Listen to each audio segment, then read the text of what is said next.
Hi everybody. Okay, today I want to answer the two questions I asked. One regarding the push-up and the other the pull-up. I hope you watched the video, but very few of you actually commented.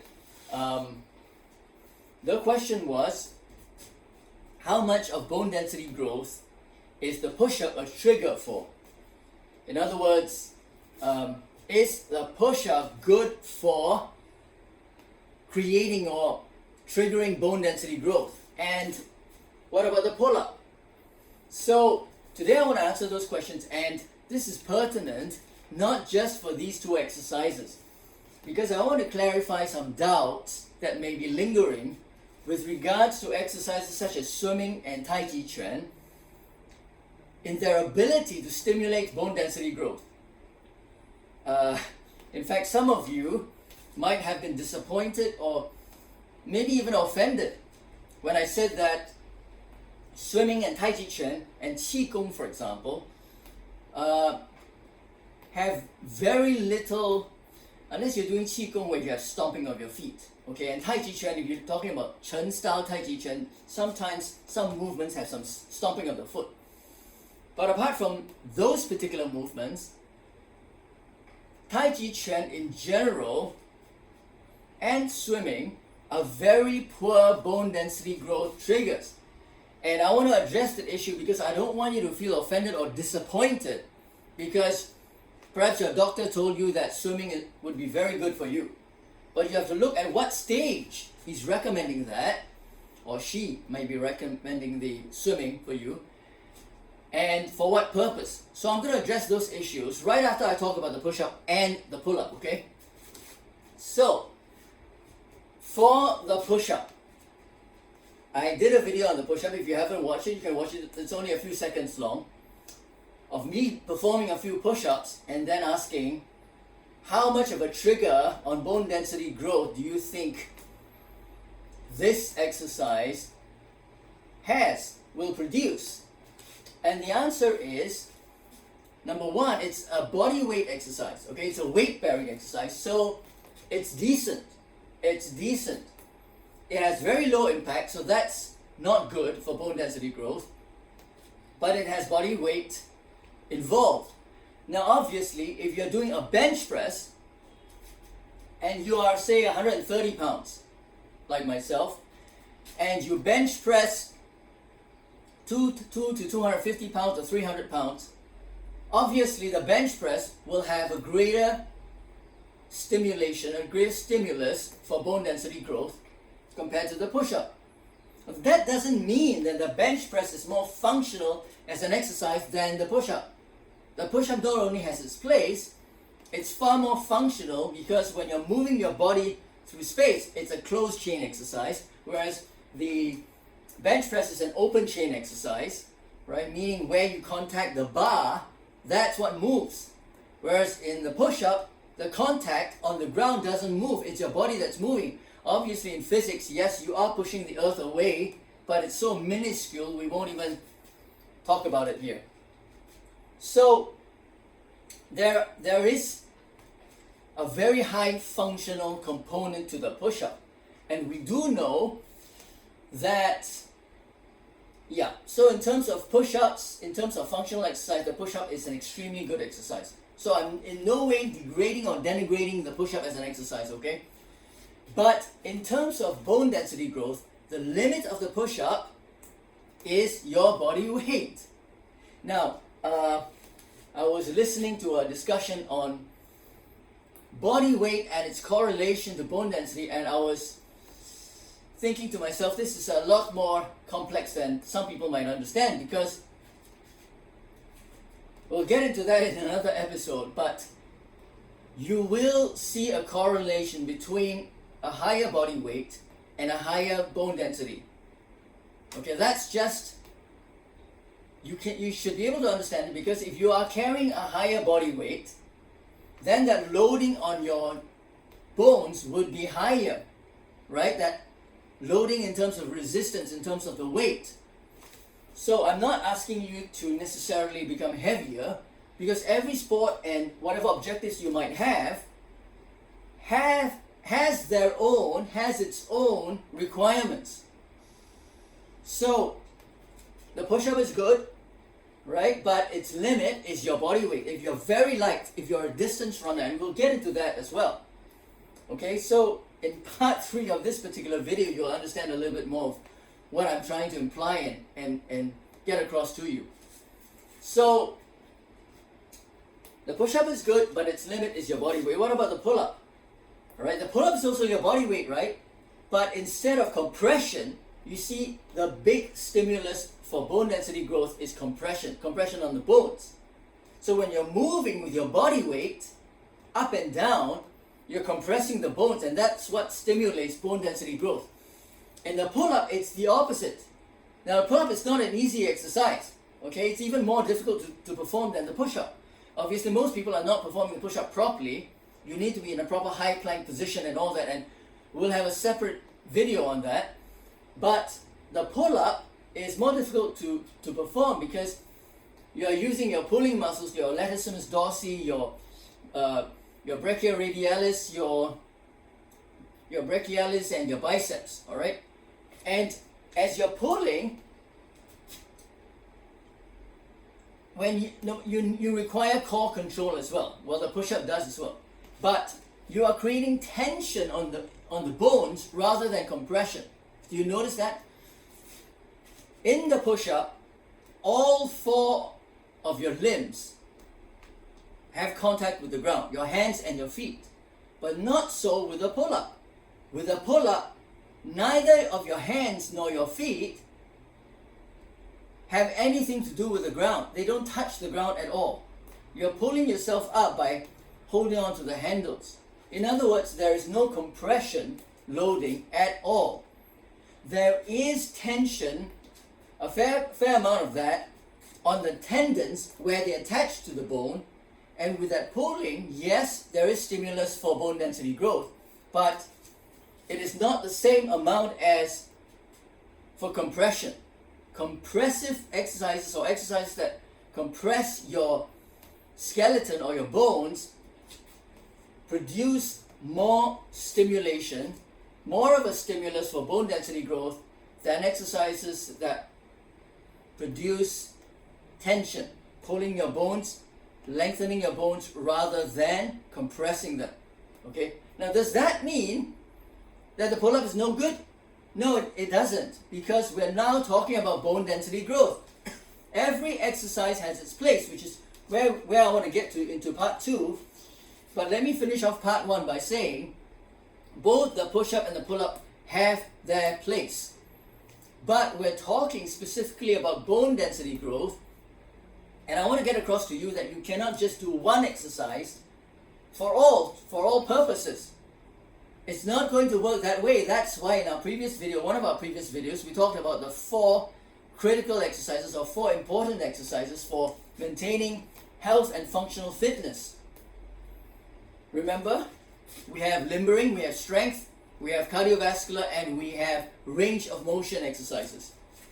So for bone density, that's another thing. So for bone density, we know the push-up creates more of a stimulus for bone density growth than the pull-up. For the simple reason that one is compressive on the bones and the other one is tensive. Okay, you pull the bones apart rather than compressing them. That doesn't mean that the pull-up is not good for you. It's a highly functional exercise. Which brings me to talk about the Tai Chi Chuan, Qi Gong, and swimming dilemma. Now, your doctor probably told you to swim because you had to rehabilitate from some kind of injury, or you're just restarting after many years without exercise, or you have a heart condition or something, or you have, you've fractured your bones before, or you've replaced a joint or something, and you can't exactly run at this stage in your life. I'm not saying at this stage forever for the rest of your life. I'm saying at this phase of your life. It could be 3 months, it could be 6 months. So swimming is a very good rehabilitative exercise. It's excellent for overall strength. Strength endurance it's excellent. But as I mentioned, most of us are not competitive swimmers, so we don't swim fast enough to create a good cardiovascular stimulus. That's just plain simple, alright? to create a good cardiovascular stimulus, depending on where you're at, how competitive you're at, or you just want some good cardiovascular fitness, you've got to be 70-80% of your maximum heart rate at least. If you are a competitive swimmer or a competitive athlete of any kind, you've got to be 90% and above in your cardiovascular training. But most of us who are not competitive swimmers, we are lackadaisically swimming, and this is not going to produce adequate stimulus for for cardiovascular fitness. What am I talking about? Do you understand what I'm saying? So even for cardio, swimming for most people is not effective. Not effective. Now we talk about bone density growth, yeah? Is swimming a good stimulus for bone density growth? No, it's one of the worst exercises. Does that mean that swimming is a bad exercise? No, it doesn't. So I need to clarify this. Does that mean that Tai Chi Chuan is not a good exercise? No, that's not what I'm saying. Does that mean that Qigong is not a good exercise? That's not what I'm saying. Or yoga for that matter.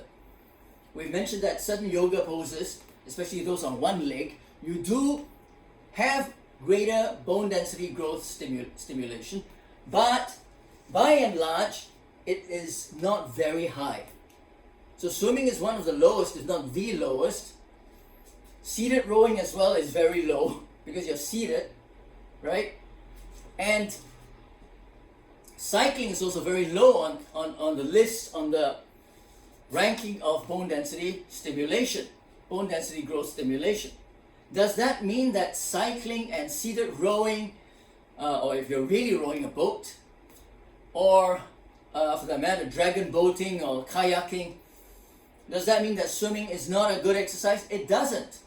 We're talking specifically about bone density growth, and that's what I'm trying to come across. I'm trying to get across to you that when we look at one factor, we are isolating for that factor. We're not talking about swimming or Tai Chi Chuan or Qigong or yoga in as far as their purposes, they have their purposes, their specific purposes, and we're not denigrating their effectiveness for achieving those purposes. We're talking about specifically bone density growth. So if you want to achieve a high amount of bone density, then swimming, Tai Chi Chuan, yoga, Qigong, seated rowing, and cycling, bicycling are not going to be useful for you. Use these exercises, as part of the 4 that we mentioned, limbering, cardiovascular, strength, and range of motion. Use these, obviously yoga for example is a strength, is a range of motion exercise, right? So it's very good for that. So you need all 4 of these types of exercise to achieve functional health and fitness. Not just one. You can't just say, the only exercise I do is swimming and I don't do anything else. Your bone density, if you don't even walk, for example, you just perhaps walk to the swimming pool and you swim, and maybe you drive to work, to take a bus to work, and you hardly do any walking. And walking, it does not have a high stimulus for bone density growth because there's very little impact. And we're walking too slowly to create any kind of real stimulus of loading. So I hope that with this, some of you are clearer who might not have been clear about this previously, that we're talking specifically about bone density growth, okay? And more about bone density growth and sunlight in the next episode or within this series of bone density growth videos. But I hope that clarifies some confusion. I hope that straightens out things from the confusion that some of us might have been in. So swimming is good for overall strength. It's good for neural stimulation, for coordination, for breathing. Yeah, it's good for perhaps people who have asthma, so it helps you to breathe in a more rhythmic fashion. But swimming is not good for bone density growth.